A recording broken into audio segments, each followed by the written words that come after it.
baseball to deep right field. Forget about it.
What's going on, everybody? Welcome to the Blue Review on this new place to find me. I am Bergman Greg, or Greg Bergman, at Bergman Greg on Twitter, at Bergman Greg on Instagram, and sitting next to me is Daniel Starkan, who is the editor, a senior editor at Dodger Blue 1958, where this is now can be seen on Dodger Blue 1958. It's a brand new place for us, so welcome to the brand new Blue Review, and thank you very much for being with us. Yeah, Daniel. yeah. Thanks for having me. You're very welcome. Glad you're here. Welcome. No, thank you. Thank you. Something Yes. we're very excited about. There's a lot of great stuff to come. So welcome aboard. I appreciate it. So here's the thing. What's up, everybody? Welcome to the Blue Review. But I am now on. So my car was broken into on Saturday, and all of my stuff got stolen. So please tell me whether or not you can hear us okay, because my microphone does not seem to be working as well as I would like it to be working. So if you hear the microphone, it looks bad, sounds bad, whatever it is, please let me know, because for some reason, it's just not working how I want it to. Anyway, best place to start off is going to be with the Nationals. Mm-hmm. We are going to be seeing the Nationals tomorrow for Game 1 of the NLDS, and it's a really big series. We have probably going to see Patrick Corbin going up against Walker Buehler. Mm-hmm. What are your thoughts on the Game 1 starting pitching matchup? I think all the pitching matchups in this series are going to be, pretty good. There's 6 all-star starters total, so I think Corbin's a guy who's, kind of dominated the Dodgers in the past, so they're going to have to, get over that. I think he's a guy who you could get his pitch count up if you, work counts as the Dodgers do, and if they could do that and get into the Nationals bullpen, I think, that's definitely the best way to beat them.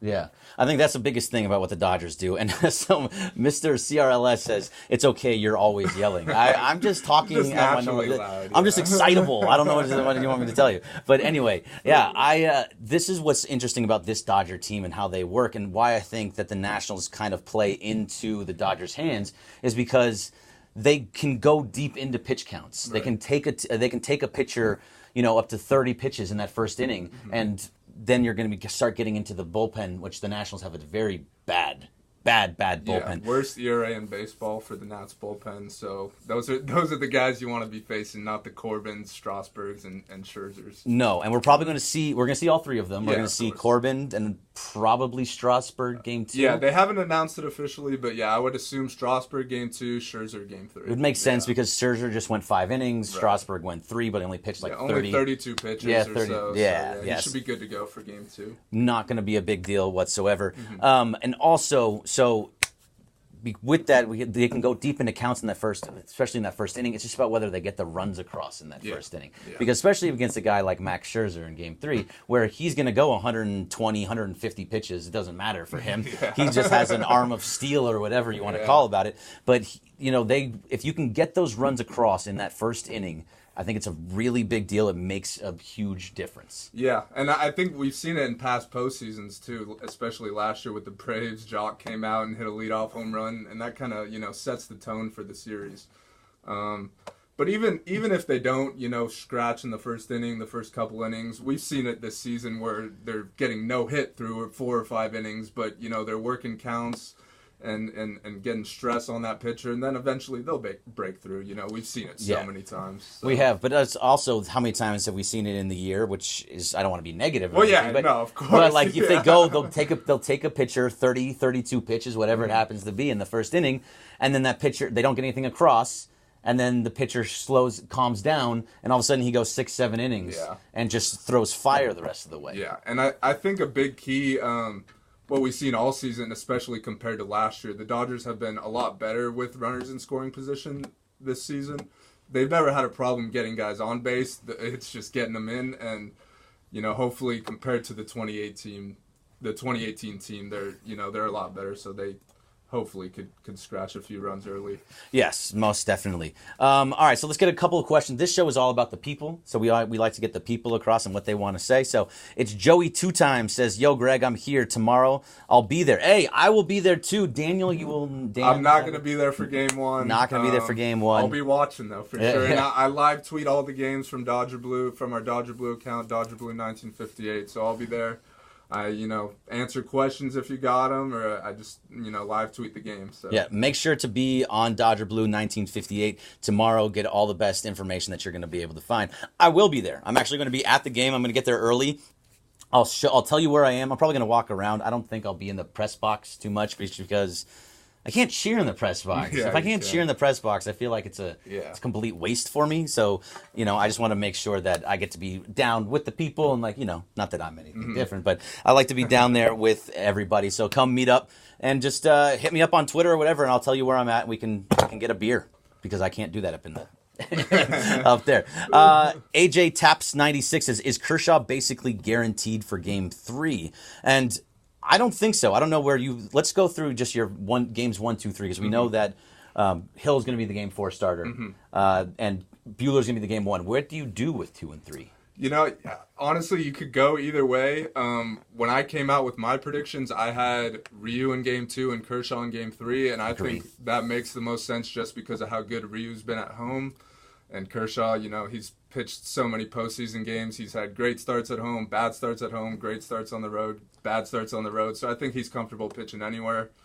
And since they're both only starting one game, why not put Ryu in the best position to succeed? I totally agree. And the only thing that I think I thought about today, and it was on Mason and Ireland on ESPN LA, we were talking about it a little bit before the show, is that if you go in a 5-game series, it's a short series. So it doesn't make as much difference in a 7-game series, but with this, if you go Kershaw Game 2, then he's available to either pitch out of the pen because it's his regular rest for Game 4, and possibly even start Game 5, or you can have Buehler come out of the pen in Game 4 and Kershaw start Game 5. That is definitely that's definitely a possibility. And even if you switch Ryu, Ryu's the one guy who can't pitch out of the bullpen of that group, so he's the one guy who he pitches on his start day, and that's it.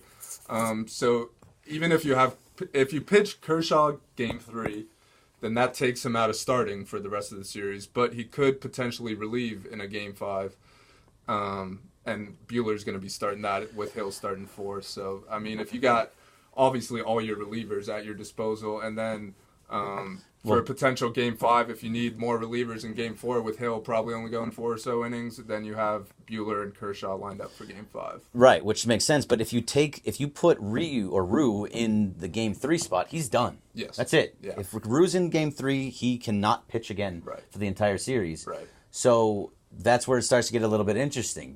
But then do you want to have Kershaw having more ability to be out of the bullpen, or do you want him to just be the Game 3 starter? Because I've been with you.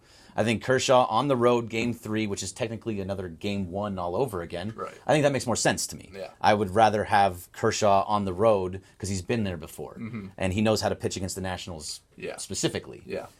I think, I would say, if you pitch Kershaw Game 2, that leaves open the option that he could start a Game 5, because that would be on normal rest. If you had to go Buehler out of the bullpen Game 4, let's say Hill gets hurt or he's done after an inning or two, you could go to Buehler in a Game 4, and then whoever is your Game 2 starter would then be your Game 5 starter. That's obviously worst case scenario. Right.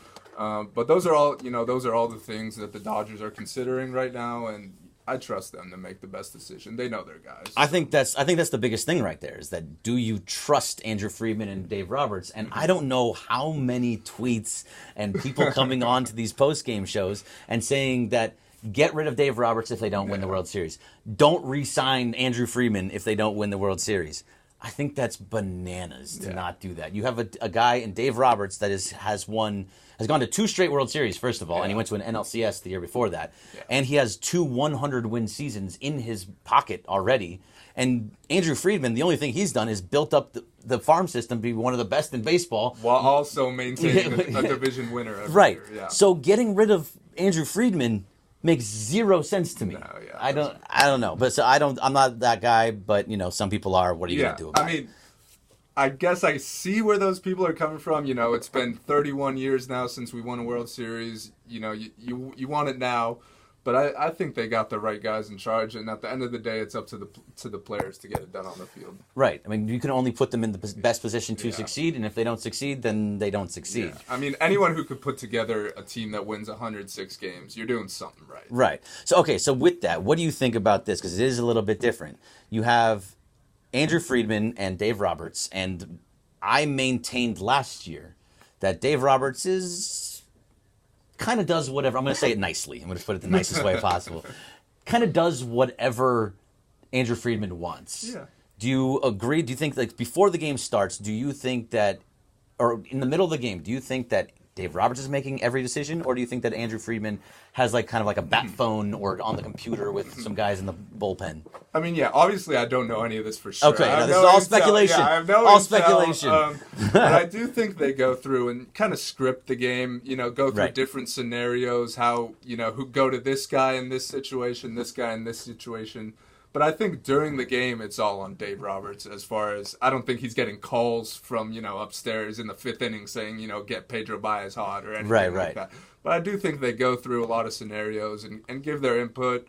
And a lot of it's, analytics based. They love the analytics. So I think it's just kind of a combo of them making decisions together, for what's best for the team. I agree. All right, back over to the YouTube stream, which is, by the way, Dodger Blue 1958, youtube.com/Dodger Blue 1958, and facebook.com/Dodger Blue 1958. It's a new place. This is the Blue Review on there now, so make sure to go check them out as much as possible. Think Blue 11 says, I would assume the way to get to Corbin would be the basic work the count to get him out of there.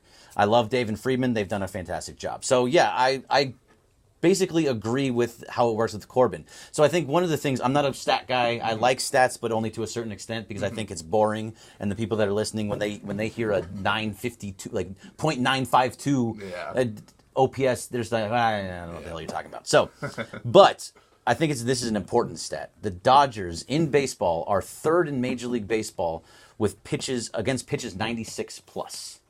And they're 1st in baseball with pitches 96 plus in OPS in all of baseball. So speed, the guys that come out and throw heat, that plays right into the hands of the Dodgers. And there's also another stat that goes along with that, in that when they see 99 plus, they're batting over 300.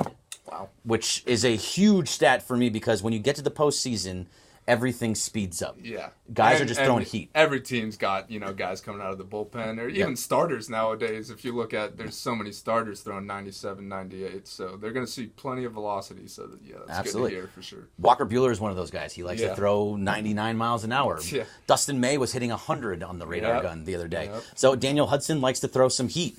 So does Patrick Corbin especially. Where did that come from? Sometimes you get to new places and all of a sudden... especially in Houston. Ask Justin Verlander how it went from 92 miles an hour to 96 out of nowhere. I don't know. Just saying. El Cariza one says, "What up, Berg? What's up, El Cariza? How you doing, my man?" Luis Solis on Facebook says, "See, agreeing with something that we're saying." So that's always a positive thing. I like when people agree. It makes me feel good. All right, on Instagram, which is at Bergman Greg on Instagram, says, "How about this? We start a game, and I have to get close because the white lettering gets all messed up with your white shirt. We start a game with how dare you? We start a game with Kenley, then go with some middle relief. Then about the 4th inning, we put our starter in to finish the game. LOL might be effective. All right, so Joey 2 times. Do you want to take that one, or do you want me to go right ahead? I'll let you handle. We see a lot of teams, doing the opener type stuff. I personally have never really been a fan unless it's different when you don't have the starting pitching that the Dodgers do. But when you have the starters that the Dodgers do, you just roll them out there and let them go. Especially since they're so accustomed to their pregame routines and stuff. Trying to throw Ryu or Kershaw out there in the 4th inning, that's just not something they're used to, and you don't want to make them uncomfortable all of a sudden in October when you need them to perform at their best. So right, and I agree with that because Kenley Jansen especially is one of those guys that he is used to pitching in the 9th inning. Now they're starting to use him in different situations now, which I like. I like that too. I agree. So he was in a 2-2 game. Just a couple weekends ago on a Sunday. I forget who they were playing at the moment, but they ended up winning the game. But he pitched in a 2-2 tie in the 8th inning. So and then Kolarek came in for the 9th along with Kenta Maeda after that. Yeah, I remember that. Yeah, so they're willing to use him in different situations, and he's starting to get used to being in different situations. Now, speaking of Kenley, which has been a hot topic for a lot of people, I'm sure you've gotten it. I've gotten it, but a lot of keep him off the postseason roster. First of all, no. Yeah, that's even if you want it to happen, it's just not. No. So there's no even reason to even bring it up. Don't even go there. It's not even worth it. It's a complete waste of time. He is going to be on the postseason roster. Yeah. So with that, in September, Kenley's actually been pretty good. He's definitely had his outings where he looks like the old Kenley, where his cutter's moving, which I think is the most important, and also his velocity's been up, which is also good. It's just you don't know which guy you're going to get a lot of the time. But I do think it's a lot of the times he struggled. It's when he's pitched on back-to-back days, the second of back-to-back days. Yep. So ideally, if getting him as much rest as possible is going to benefit him moving forward for sure. Yeah, because whenever he pitches on that second day, which he did do last week though, by the way, he did pitch on 2 days and he didn't give up any hits. I think he walked one guy. But they're starting to get him back, and his velocity, he was actually hitting 95 miles an hour. The cutter was actually moving and cutting, so that was nice to see from him. If he has one bad outing, I feel like they're going to use him in different situations. I think that's fair. I think if, game 1, a 1-run lead in the 9th, Kenley's the guy they're going to. They're going to see how he is, of course. Right. But I think it starts getting a little tricky if he does blow that first save. Then you might want to start considering other options because every game's important, as you know, and there's no time to get right in the postseason. You got to be right. So. Right. I mean, that's what we've seen for the last 2 years when it comes to the World Series, especially, is that the Astros and the Red Sox both use starters down the stretch and in clinching at times too as well. So I mean, you had I'm blanking on his name. Charlie Morton and Lance McCullers. They pitched out of the pen. So did Nathan Eovaldi. David Price. All came out of the pen. Craig Kimbrell was terrible in the postseason, so they didn't use him in closing roles. And when last year Jeremy Jeffress was their closer, and he was terrible, so they stopped going to him and used Hader more often. That's what the Dodgers are starting to do now too. They're bringing guys into the postseason as more of starters being relievers. We're seeing Stripling and Maeda, and thinking about even using Buehler and Kershaw, and having Urias, who is a starter, being Dustin May, Tony Gonsolin.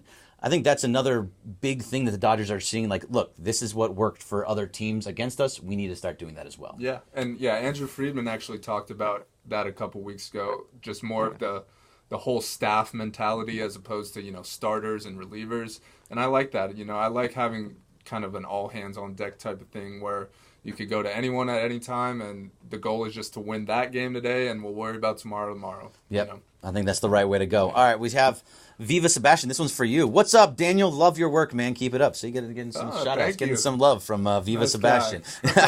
Phil Downs says, how confident are we in the rotation when they aren't facing teams with losing records? I don't know. Is that a thing? I don't know. I don't think that's a thing either. It might be. I mean, they finished off the year pitching well against San Diego and San Francisco. Yeah, that's who. Obviously you want to see that, but I feel like they've done well against good teams as well. Ryu in his 2 starts against the Nationals went like 15 innings and gave up 1 run. Buehler had one good start and one bad start against the Nationals this Yep. year in his 2 starts. And that then bad start was in Washington. Yeah, and he's gonna. Yeah, he dominated them at home. That was actually the game that I hate to bring this up, but that was the game that Gerardo Parra hit the grand slam. Oh and God, broke it. that's right. They wasted so many good games from Yeah. Walker Buehler.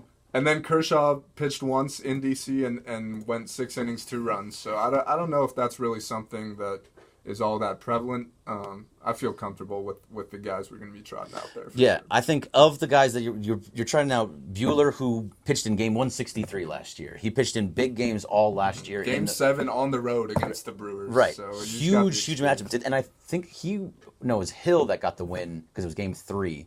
So was it, who got the win in the World Series? Well, I mean, it was 18 innings, so Buehler didn't get the win, but Right. he was the one great that in started. that game before Kenley blew it. Right. Yeah. Right. So Buehler, in the games that he's pitched in the postseason, has been really good. And Yeah. Rich Hill, also, who's the game 4 starter, has been the best Dodger pitcher over the last 2 years. Yeah. So I'm really excited about seeing. I'm not worried about.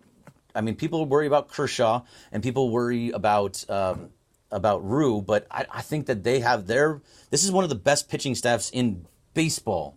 Period. Yeah. I mean, as a whole staff, they had the best ERA in baseball just as a pitching staff. The starters, they also had the best ERA, and then their bullpen was like 4th in ERA. So Right, and then here it is. On the MLB stats for 2019 on ESPN, have the Dodgers, according by ERA, the number 1 starting staff, the number 4 overall, and number 1 in the NL for just for relievers, and then I think just in pitching is also that just puts you right to the top anyway. Yeah. So and also people like to see how you do in September. The Dodgers were good They were really in September, good. Especially the bullpen. You started to see some of those guys, starting to find their form. Dustin May looked great all of September. I expect him to be on the roster. Yep. I think he earned a spot. And I mean, Joe Kelly is the only guy who wasn't really pitching much in September because he was hurt. So I'd say he's the biggest question mark, but he also just has maybe the best pure stuff of anyone in the bullpen. Yeah, he's the guy that can go from 99 down to 89, Yeah. like with a snap. So, and just to finish off on that, in September, the Dodgers had the number 2 overall pitching in baseball for the month of September, and that's right below Milwaukee, who is not even around anymore because they totally blew that game last night. Josh Hader was a disaster in that game, and I forget the guy's name that blew it in right field, but geez, what Trent Grisham. Trent Grisham. That was a rough play. That was a rough play for the Rook. All right, so you brought up Dustin May and you brought up Tony and we've talked about Tony Gonsolin a little bit. Dustin May and Tony Gonsolin are kind of the same guy, and they're both righties. They both throw heat. They can both start and both relieve. Mm-hmm. You can only really keep one because of who you're going to keep on the roster. Dave Roberts said Ross Stripling is on the roster, Right. And I'll take it. He's a word of his man. I don't think he would lie to us. Right, so right. Stripling's on the roster, which means there's only one spot for May or Gonsolin. Right. So who do you take in that spot? Me personally, I would take May just because of how dominant he's looked. In I was September? I was a Gonsolin guy, all the way through. I met Gonsolin when he was in the minor leagues. I interviewed him. He's a great guy, and he's got great stuff. He's a good pitcher. But I think what we saw out of May in September, he came in throwing 98, 99, just I don't even know if anyone hit the ball. You know what I'm saying? Yeah, So, no. He was touching 100 on a lot of those pitches. So I don't see how you could leave that off the roster. And obviously these rosters change from round to round. So if you don't like what you see from one guy in the NLDS and you happen to still advance, God willing, you could make those changes if you need to. Right, and then if somebody gets injured, yeah. injured, like the Dodgers love to do. They like to make sure that 10-day DL or IL in the regular season is used as best as it possibly can. You can see that happening too. We're like, oh no, Ross Stripling, he tore his labrum. Like give me whatever they say. Exactly. Like something just weird happened. Oh, we're gonna bring somebody else in. Yeah, so they can easily do some of that stuff. All right, Avakian 5. Who do you guys think will be the X factor in the NLDS people aren't mentioning? It's a good question. That's a good question. So it really comes down. You know who it could be, and I think we didn't really get into this too much, was because David Freese is starting game 1. Mm-hmm. He's been there before. He was a World Series MVP. He has done all this. He is just a complete professional hitter. if he's not going to be in much because you're only going to get the lefty matchup like lefty righty matchup one time with Patrick Corbin, possibly two. But he could have a gigantic series and really put them over. I mean, he's definitely done it before, right? So. Yeah. So who would it be for you? Pitching, it could be hitting, doesn't matter. I'll say on the hitting side, someone who I'm kind of keeping an eye on, who I think could be in for a big series, is AJ Pollock. Yeah. Oh, it's a great call. We haven't seen him in the playoffs, obviously, but.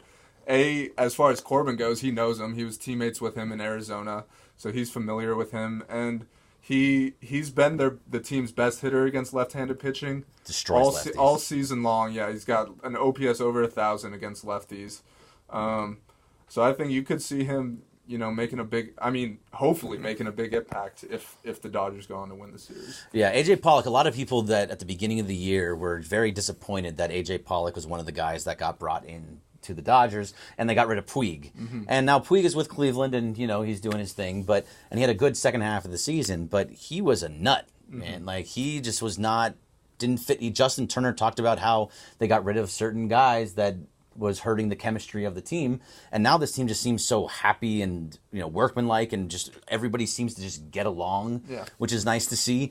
AJ Pollock is another one of those guys that's just a professional hitter. Yep. He is going to come up with big hits. He's going to be a huge portion. That's a center fielder playing left field. Right. So your outfield now looks way better. And if you remember, Chris Taylor, who's probably going to be the right fielder for Game 1, had the game-saving catch against Milwaukee in Game 7 of last year playing left. So you have three guys that have speed and have ability that understand the outfield. Yeah. Yeah, defensively, I'd say, they're going to be in the outfield. That's as good as they'll be with. I mean, all three of those guys have played center field, so you got three center fielders out there. I think they'll be fine in the outfield for sure. Yeah, Nuff083 says, every time I've seen Kenley struggle, he's thrown like 9 straight cutters. Why doesn't he mix it up? Well, he does throw a 4-seam fastball, and he also throws a slider. He just doesn't always trust his slider. Yeah, and I think he's upped the usage on his slider in the second half of the season. Agreed. But yeah, at the end of the day, it comes down to what you just said. He has to trust it. He has to throw it with conviction, and I think that's a good pitch just to mix it up. Just because, as the the question said, he throws a lot of cutters, and eventually guys are going to catch on to that. So it's good to mix it up every once in a while.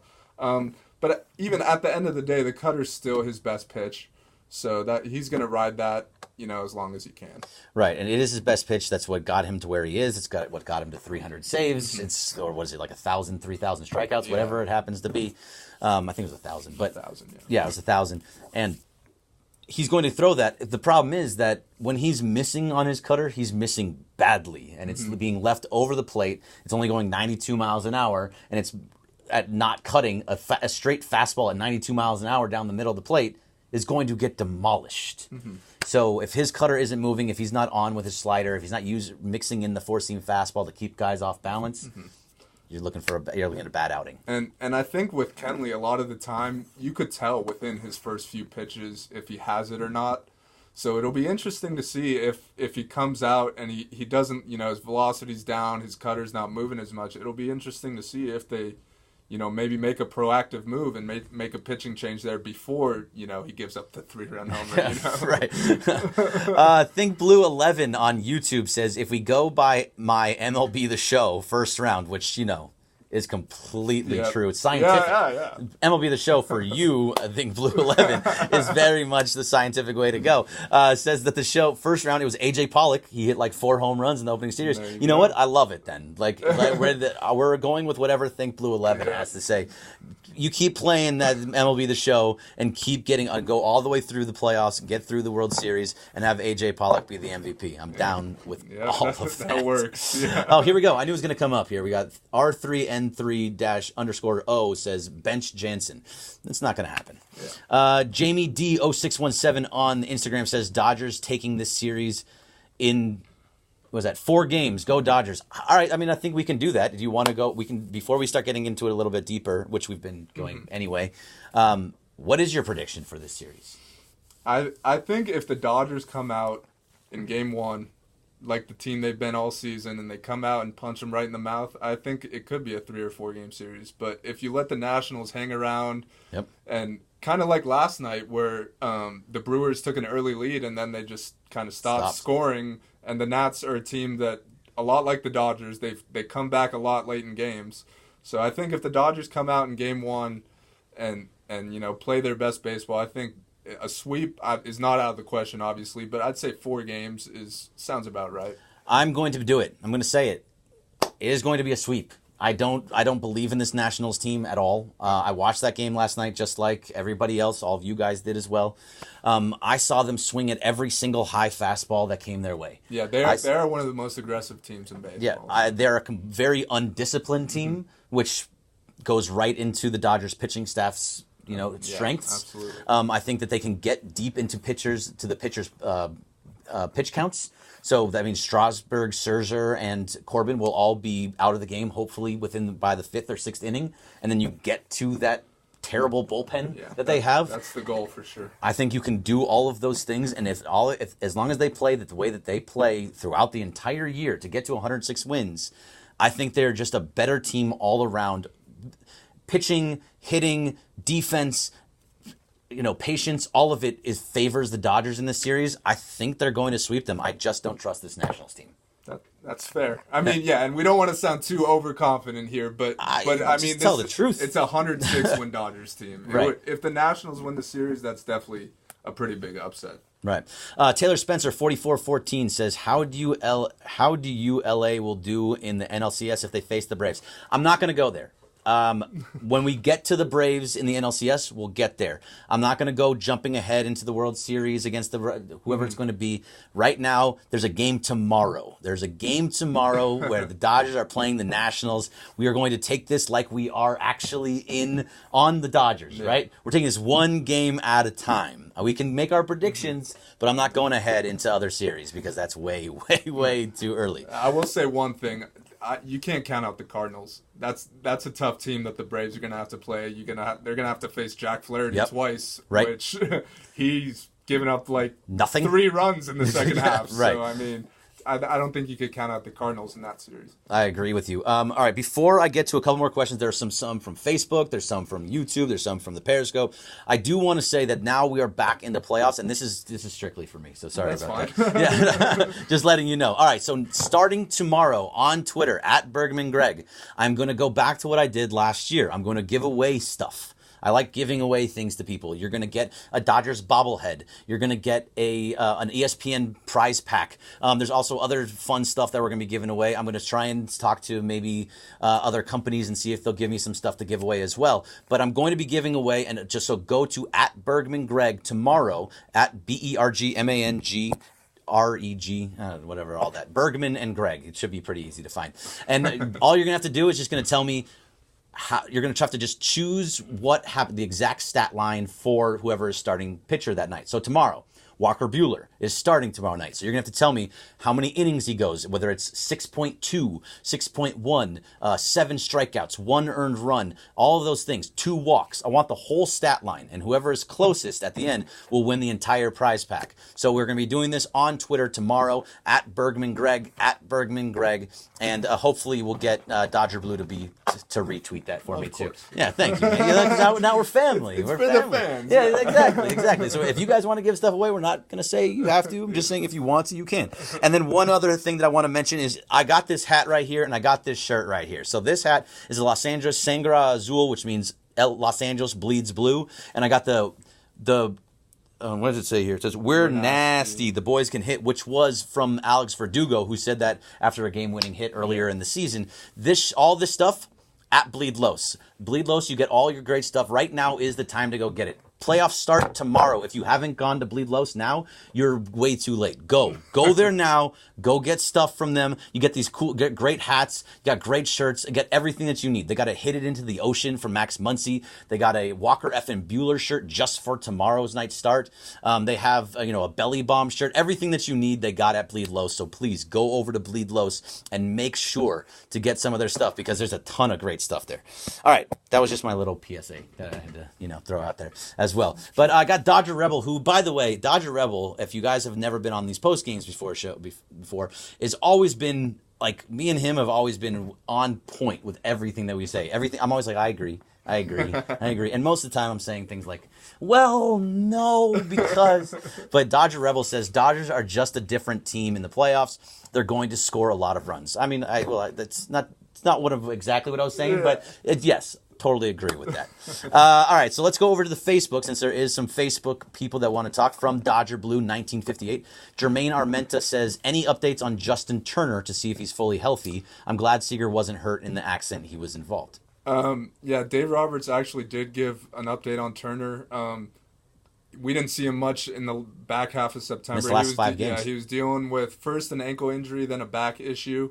But Roberts said the ankle's good to go, which is good to hear. That's great to hear. The back's still giving him a little trouble, but I mean, he's not. It's Justin Turner, he's one of the best postseason players of all time. He's not going to miss any games, barring further injury, of course. But he'll be good to go. He'll be batting third, I'm sure. So most likely. Yeah. And just so we're clear, tomorrow night when Justin Turner faces Patrick Corbin, against Patrick Corbin, Justin Turner is 12 of 32 with 2 home runs, 6 RBIs, 4 walks to 3 strikeouts, which is a .375 batting average and over 1,000 OPS. So that's kind of the guy you want to be in that number 3 spot, in front of Cody Bellinger, who's going to have a little bit of protection that way. Yeah. With Corey Seager on the other side, I would assume, unless somewhere he's in that 2 spot. I mean, him and Muncy have kind of flipped back and forth between 2nd and 5th. So either way, I mean, you're those totally are good fine. hitters. Yeah, you're protected on both sides. Either you're going to get one of the best hitters in the entire second half in Corey Seager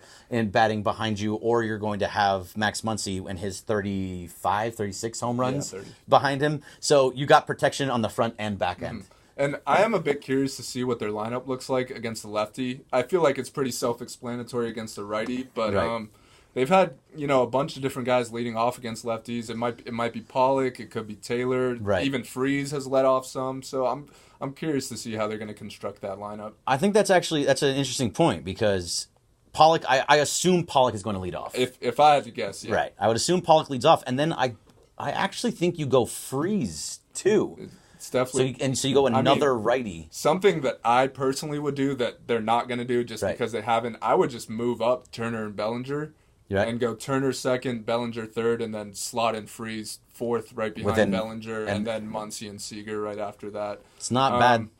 But I mean, I've been saying literally since opening day, since Bellinger was hot in April, I said, why isn't he batting 3rd just to get him those extra at bats? But either way, their lineup is just stacked 1 through 8. So it is. If I had to guess, my starting lineup would go Pollock, Freese, Turner, Bellinger, Muncy, Seager, Taylor, Smith.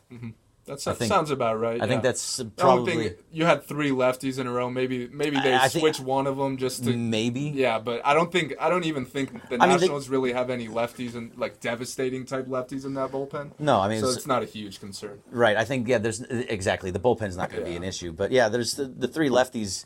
I don't know if they're going to really work. I think they're going to stack the top with righties and stack the bottom with righties, and then everything else in the middle is fine. I don't know. We'll see tomorrow. But that would be my starting lineup. As far as lineup construction, I think the Dodgers had the most different lineups in baseball this year. So we've come to expect the unexpected, but at the same time, we know, Turner and Bellinger are going to be in the middle, Pollock probably at the top. So, yeah. It's going to be something along those lines. But, so, I mean, with that, how are you with that?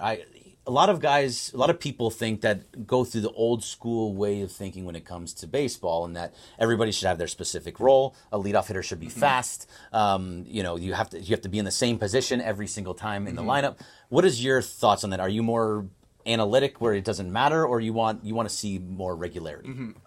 I think regularity is good, but I think at the same time we've seen with this Dodgers team, the versatility and the depth. We've seen guys playing different positions and still having success. We've seen, different batting orders, and they still score runs most of the time. So I think they're all comfortable, having different roles. And as long as they're buying in, that's fine. But I especially think in the postseason, it would be nice to see kind of more set lineups and guys know, come to the ballpark knowing what they're going to do. And I think that's nice for the postseason. I think it is. But like you said, we're not going to see that. No, so, of course not. So as much as you want to see it, Yeah. you're not going to see it. Yeah. That's fine. Going back over to Facebook, we got Samuel Sandate says the Nationals starting pitching will be a great test for the Dodgers batters to prepare them to win it all. Yes, because if you can get through this, if you can get through Scherzer, Strasburg, Corbin in a 5-game series, the only one who can match that is the Astros, right? With Verlander, Cole, and Greinke. So yeah, I think if you could beat those guys, I don't think anyone on the Braves is really going to scare you. No, I mean, other than Flaherty, the Cardinals don't have anyone that's that scary. So. No, they've gotten to Carlos Martinez, who was coming out of the back of the bullpen anyway, but they've gotten to those guys before, so they can do it again. Just to go away from my own thing for just 1 second. When it comes to the Astros, they match up perfectly fine with the Astros. They've already seen Verlander multiple times, and they actually beat Verlander twice. They lost because Kenley Jansen blew a save in the top of the ninth, blah, blah, blah. Yeah, he left trailing both times. Yes, he left trailing both times and lost one of those games, so he made no impact on the World Series whatsoever in that series. So they can do that. And they also destroy Zach Greinke. Yes. They beat the hell out of Zach Greinke. We even saw it on opening day this year. I think Right. he gave up like 7 runs in 3 innings. He's one of those guys, though, also, that you got to get to him early, otherwise he's going to calm for down. Sure. And if then he settles fly. in and if he's hitting his corners, that's when he's at his best. So. Absolutely agreed. So I'm going to go away from Houston now, even though I think they match up perfectly fine with Houston. Jesse Martinez on the Facebook says, Dodger Blue 1958, by the way. When does the playoff roster come out? I mean, they can bring it out whenever they want tomorrow. Yeah, it'll be tomorrow morning, probably, yeah. They play the last game of the day, or there's only 2 games tomorrow, but they play the night game. So it'll probably be around midday tomorrow or so. Right. And Dodger Blue 1958. Yeah, we'll put it out for you right away. So They'll be on top of it. It'll work out just fine. Let's see. I got Mr. I don't know what the CRLS stands for, so I'm just going to say Mr. CRLS. Is the Showtime Forum going to the Lakers Nation? No, those are 2 separate entities. But we're all family, so, doesn't matter. Go Lakers, go Dodgers. Go Lakers, go Dodgers. It doesn't matter what site you work for. They are all the same to me. J-Rock88 says, who starts Friday? I'll be sitting in left field pavilion rooting our boys on. I will not be sitting in the left field pavilion, but I will be there, and I'll be rooting the boys on, not from the press box as much as possible, even if I just walk around the stadium. I don't give a I almost cursed. I don't do that, and I almost cursed. But starts Friday. We've talked about it a little bit, so we'll just go through it real quick. But I personally think that Ryu should start, and you agree. I agreed, yeah.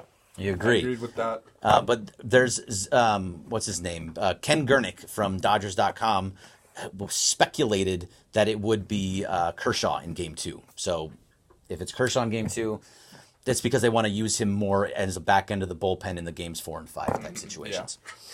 All right. My Stone Rock says, team seems to be ready to win this all. I don't doubt they will return to World Series and beat the Astros. I hope so. That's the hope. Jesse Martinez said, thank you for, there you go. You got your answer. Some Kind of Wonder says, May versus Gonsolin. Who do you think makes the roster? We just touched on this a second ago, but new people come in all the time. You think Dustin May makes the roster because of how he pitched in September? Yeah, he was as dominant as can be, throwing 98, 99. And I think he did enough to get that spot. If it was up to me personally, I would have them both, and Stripling would be off the roster, but it doesn't look like they're going that way. Stripling has been there the last 2 years. Yeah. He's pitched fine in both of those series, too. And he was an all-star last year, and he pitched well down the stretch this year. Yeah, no, it's not like he's bad. It's just they get, the good thing is they're all good options, Right. But I would say May over Gonsolin. Do you agree? Or? Yeah. You know what? I've been a huge Tony Gonsolin guy the entire time. He's given up some runs in September, and I think September is the most important time for a pitcher, is to show what you can do and what you're going to be for this Dodgers team. So when you have one guy that's putting in, giving up 4 runs, and another guy that's giving up 0 in September, and strikeouts about the same, hitting 99, 100 on the gun, I think May is just out-pitched him in September. And, and it's all out of the bullpen. This isn't just starting, where he was having trouble going back and forth between starting and relieving, and he's been relieving just fine. He figured that out kind of. So, yeah, that was good to see. And we said this before, but as the roster could change from series to series. So if let's say Dustin May makes the roster and struggles a little bit, they're going to have Gonsolin, throwing bullpens throughout the course of the series, and they could make that change if they want to. Absolutely. And I would love to see both of them on, but we talked about it, they're kind of the same guy. Yeah, for sure. Yeah, and look, I love Tony Gonsolin. I think there's just a little bit about these young guys that come up. We already have a lot of young players playing right now. Gavin Lux is going to play. He's a full-on rookie. Yeah. Will Smith is starting game one. He is a full-on rookie, young guy. Yeah. Lux actually isn't even a rookie. Lux will be a rookie next year. Yeah. But Will Smith is, 21, 22 years old? I think he's 24. He's 24. But Either it's way. his first season. Yeah, his first season, he's taking on a veteran pitching staff, and he's starting game one of the NLDS. I mean, it's a huge deal. So we have so many young guys to rely so much on Tony Gonsolin and Dustin May, who are young guys that have never been there. Mm-hmm. I think the reason that they're going with Stripling is because he's got a little more experience. A little more experience, and still a young guy. He's only 26, 27, something like that. So this is still a very young team. Dodger Blue on Facebook. What's up, Dodger Blue? I feel like we know you all so well now. Should the Dodgers try to find a way to get Tony Gonsolin and Dustin May on the NLDS roster? I don't think you can. I don't know if you agree or not. I mean, if Stripling is on it, like Robert said, then unless, I don't think they would do something crazy like leave, Kolarek off or something, because you need him for, to get those lefties out. Right. Look, Kolarik's making the roster. Yeah, and all the other relievers are pretty much set, like Kenley, Kelly, Baez, Maeda. Those guys are all set. Right. And Urias obviously is going to make it. So, yeah. One thing we do know for sure, Yimi Garcia will not be making the postseason roster, so we can all agree that that's a good thing. Yeah, I think everyone's happy. Dylan Floro will not be either. So. Right, no Dylan Floro. Caleb Ferguson, who actually pitched well down the stretch, is not going to be making the postseason roster. I think that's a guy. Yeah, I think that's a guy that you'll see. They'll keep him squad, hot. Yeah, they'll keep him hot just in case, because he threw well in September. So. He will. This is a good one. I don't know who this is from. AJ Taps 96. Who's the second catcher, Barnes or Martin? I think it's going to be Martin. Yeah. Just based on, they called Barnes up in September, but he wasn't getting much time, and Martin was still catching, every 2 or 3 days or so. So I think it'll be Martin. Yeah, I agree. And now, so this is one thing that I did want to bring up. And last year in the NLDS against the Braves, the Dodgers carried 3 catchers. Mm-hmm. There was Austin Barnes, Yasmani Grandal, and Rocky Gale. Rocky Gale was on that roster. This year, Matt Beatty, who is a left-handed batter off the bench, which is nice to have a lefty off the bench because it doesn't happen all the time, has not been playing well down the stretch. Do you leave off Beatty and carry 3 catchers and carry Barnes? I wouldn't. I mean, it's definitely a possibility, but I think at the end of the day, when it comes down to it, if there's, a pinch hit situation late in the game, who would you rather have up there, Matt Beatty or Austin Barnes? Absolutely, Matt Beatty. Yeah, exactly. Absolutely, Matt Beatty. Austin Barnes, he could play second base and he catches, obviously, so he gives you a little bit some versatility. But I don't think, especially in the first series where it's only 5 games, I don't think you necessarily need 3 catchers. No, they like to do it in that series. Yeah. I think it was 2 years ago. Didn't they carry Kyle Farmer? Yeah, they carried Kyle Farmer. So they like to do this third. Yeah. Although Kyle Farmer, we already seen, is not a catcher anymore, so none of that matters anyway. I want to go into the pitching matchup just once again that we're going to see from Corbin versus Buehler, and I think one of the things that I wanted to bring up and I didn't get a chance to yet is Walker Buehler against the Nationals. Mm-hmm. So we saw, like you said, early in the year at home, he pitched great. Yeah, I believe it was 7 shutout innings with 9 strikeouts or something. Something crazy. So I agree. I have his stats up right here, so I can actually see that. I don't like to do this, but they're right here. So against Washington this year, he was right here. So it was 7 innings, 4 hits, 7 strikeouts, 1 walk, and just was dominating. They lost that game because it was the Gerardo Parra Grand Slam, which has the baby shark thing. That's not good. That's going to be pretty Dude, extremely. Well, they won't be playing it here, so that's all that matters. Hopefully it's a sweep, so we don't have to deal with that for 1 game. And then he went to Washington and lost again. I mean, he didn't get the decision in that one, but he lost. He got beat up in Washington. He actually, in that game, I remember he he looked good through 4 innings, no runs, and then in the 5th and 6th innings, I think he gave up like a combined 7 runs. There was some errors, if I remember correctly. Usually so how that it works. adds to it, but I mean, he still got hit around a little bit. Yeah. But I mean, the good news is he's going to be pitching at Dodger Stadium, not at Nationals Park. So. Right. So, but the interesting part is, so if you go through, I like to go on just ESPN.com, just type in Walker Buehler versus Nationals, and you get all this stuff, and you got Brian Dozier 3 for 5 with a double and a home run off of Walker Buehler. Interesting, Most likely, most likely you see Brian Dozier, who's been bad. Brian Dozier has not been good, and he wasn't good with the Dodgers either. God, what a waste he was. Yeah. But that's a guy that you'll probably see tomorrow because he does hit Walker Buehler well. Gerardo Parra 4 of 17 with a home run. Probably not. He'll probably be a bat off the bench. I don't know if he'll be starting. Yep. Anthony Rendon is 3 of 6 with 2 doubles, so he hits Walker Buehler really well. He hits everyone. He though, does. so. He does. Victor Robles, who will probably get the start also, he's 3 of 5, so also hits Buehler well. And then, Strasburg and Kurt Suzuki, or, they got a couple hits again. But Yeah. Those are all small sample sizes. They too, are. So, yeah. They are small sample sizes. You got to go with whatever the sample Yeah, of size, course. whatever I got here. But, the fact of the matter is that they do hit Walker Buehler well, and that's an important thing.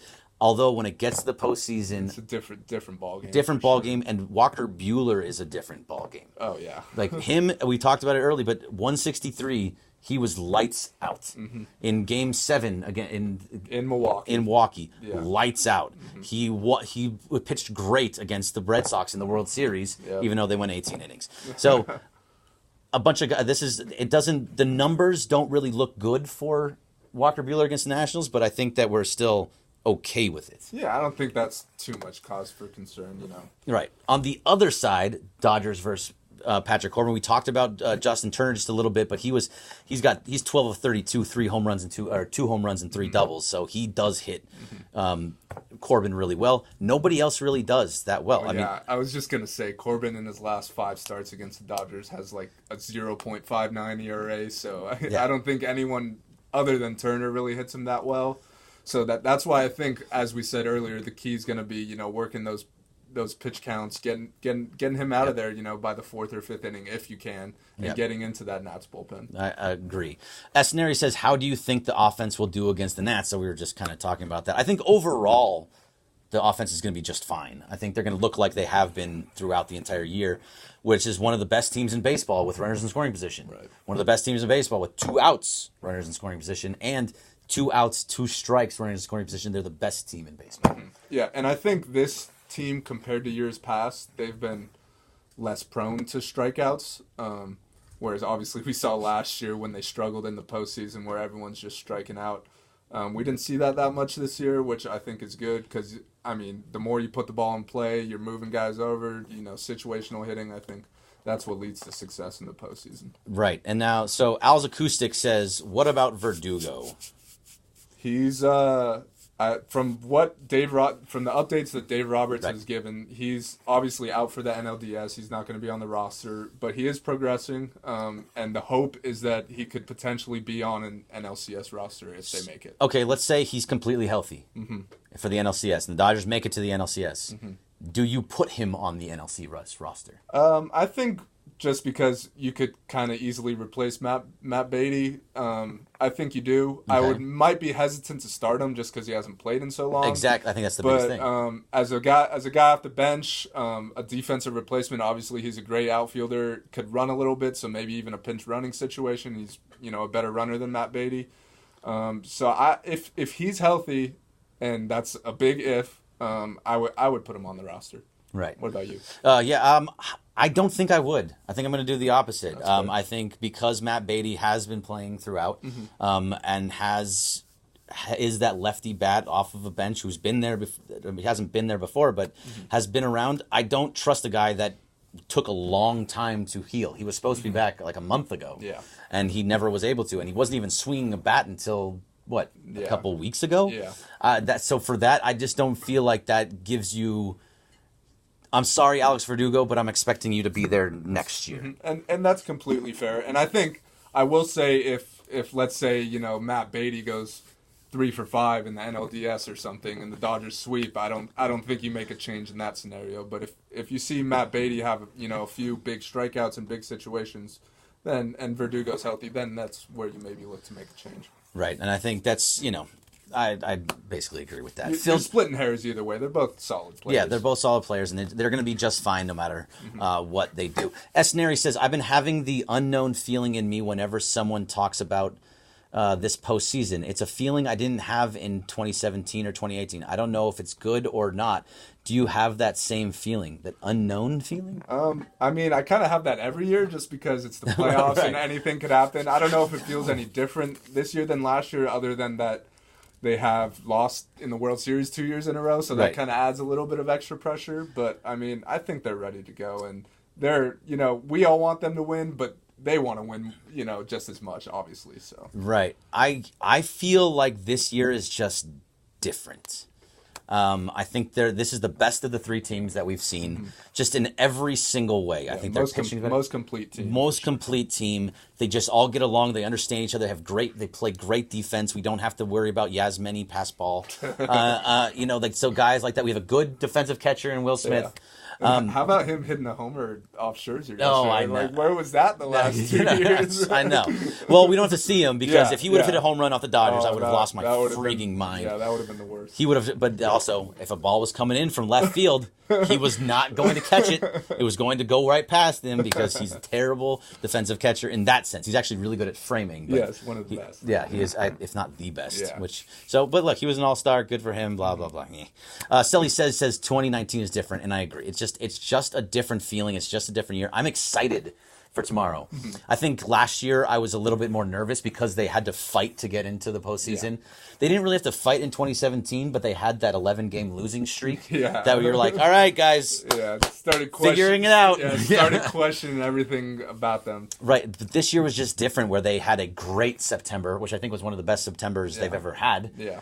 They win 106 games, most in franchise history. They have the pitching, they have the patience, they have the hitting, they have the bullpen. Even though people are afraid of Kenley Jansen, I believe in this bullpen. And look at their ERA; it shows plenty for that. Even though that's not the end all be all, is not ERA, but there's too many stats in baseball. I just think that this is a team that is going to prove us right, and if it's not, I don't want to even talk about it. It's not. It's too upsetting. It's too upsetting. S. Neri, which we only have a couple of minutes left, but S. Neri says, "Do you think the Dodgers will play more aggressive this time around?" I think that's an interesting question. I want to hear what you have to think about that first. As far as like aggressive, if they're going to be batter's box, yeah, in the batter's box, yeah.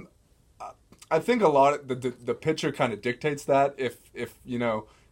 If Corbin's in the zone, you can't really sit back and wait and get to 2 strikes because that's when you're finished.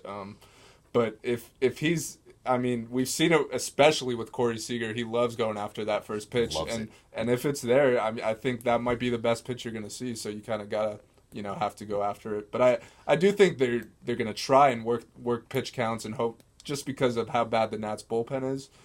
So they're going to try and get into that, but I think the game kind of dictates, how that goes usually. I think you got it spot on there. I think this team is going to be way more patient. They're going to be aggressive on the right pitches. Right. They're going to be going after. I mean, they're going to go for the long ball. They're going to try and hit home runs, but at the same time, they're going to play small ball when they have to. Yeah. They're with 2 strikes. They're going to choke up a little bit and not swing for the fence. They're going to just try and get on base and move guys around the bases to just get some runs across and get that pitch count up to get to that terrible, terrible bullpen. So I think that this is going to be, and of course that I say it's a terrible bullpen now, they're going to have like a 0 ERA. That's usually how it works. Yeah, because everything that we say is totally wrong when it actually comes down to what it is. But again, I just think that they're not going to be as aggressive. I think they're going to do exactly what they're meaning to do. Like you said, the game will dictate itself. Right. If they have to be aggressive, they will. I mean, if Corbin's in the zone, you got to go after it. But yeah, I think they're going to try and work counts for sure. I think the most important player for this Dodgers team this year is going to be Corey Seager, because last year you had Manny Machado playing shortstop, and he was a disaster. He had his moments, but overall, I think he was name a big hit in the bottom of the 9th that he hit, or in the 9th inning, and in the time that matters that he actually had a big hit. When it actually mattered, he was nowhere to be seen. He was striking out, grounding out. He was a joke.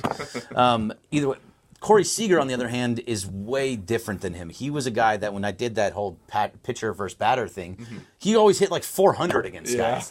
He just has a better approach than most other guys do. And I think that the way he's been hitting down the stretch, hitting doubles, finding a little bit more power too, hitting home runs, Corey Seager is going to be a gigantic need for this team. Yeah, he's not only the hottest hitter on the team. Currently, he's one of the hottest hitters in the league. You know, he was the player of the week for the last week of the season. So yeah, I agree with that. A lot of people will say Cody Bellinger. Obviously, he's potentially the MVP, but I think the Dodgers' offense kind of goes with as Corey Seager goes. I agree. All right, we only got a minute and a half left, so we're going to try and get one question in from each spot. I got Silly Still saying this year is a more consistent team. Totally agree with that. We got from S. Neri, we don't talk about the Manny Machado experiment. Yes, that was exactly that. It was an experiment, and it's gone. And look what's happening down in San Diego. They hate him. They actually do. They don't like him whatsoever. So that's going to do it. So real fast, what is your prediction for tomorrow? And then we'll get out of here for the night. I think the Dodgers are going to win tomorrow. I think we're going to see Buehler, 6-7 innings, maybe 1-2 runs. And I think, we haven't seen it against Corbin in the past, but I think the Dodgers are going to jump on him and work his pitch count up, maybe get a few early runs and get him out of there early and then get into that bullpen. Yep, I agree. So I'm going to say it's a 6-2 final. Buehler gets the win, and the Dodgers take Game 1 at Chavez Ravine. All right, just about 30 seconds left. Thank you guys very much for being on the Blue Review. Thank you to Daniel Starkhand. Appreciate you coming on and being with me. And welcome. Thank you for welcoming me into Dodger Blue. Yeah, we're happy to have you. I'm happy to be here, and I look forward to more in the future for sure. Yeah, thank you very much. So remember, Dodger Blue 1958 is where to find them on Facebook, Instagram, Twitter, all of those different, every platform that you can find, even YouTube and all that. And find me at Bergman Greg and at D Starkhand. Thank you guys very much. I'll be back tomorrow after the game. Talk to you later. See ya.